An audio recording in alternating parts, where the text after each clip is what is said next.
இன்றைய சூழ்நிலையில் நம் இளைஞர்களுக்கோ குழந்தைகளுக்கோ வாழ்நாளில் எது முக்கியம், எத்தகைய வாழ்வு அவசியம் என்று ஓர் எடுத்துக்காட்டாக வாழ்பவர்கள் இல்லை என கூறலாம், அல்லது மிக மிக சொற்பம். ஆகவே எங்களால் இந்த ஓபிசி ரைட்ஸ் அமைப்பால் இயன்றவரை குழந்தைகளுக்கும் இளையோருக்கும் பொதுமக்களுக்கும் வாழ்வில் எது அவசியம் என்ற சில முக்கியமான கோட்பாடுகளை உங்களுக்கு நினைவுபடுத்த விரும்புகிறோம்.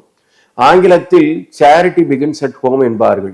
ஒருவரது வாழ்வு என்பது, அவர்களது சேவை என்பது குடும்பத்திலிருந்து தான் தொடங்குகிறது. அவரது குடும்பத்திற்கு தேவையான அவசியமான கோட்பாடுகளை ஒருங்கே இணைத்து, அதாவது உண்ண உணவு, உடுக்க உடை, இருக்க இருப்பிடம் ஆகியவற்றை முதலில் பூர்த்தி செய்து, அதன் பின் ஆரோக்கியமான வாழ்வை உறுதிப்படுத்தி, அது வாழ்க்கையின் அடிப்படை கோட்பாடு. அதற்கு அடுத்தபடியாக வாழ்வில் முன்னேற வேண்டும் என்றால் மிக மிக அவசியம் கல்வி, அதனால் பெறப்படும் அறிவு.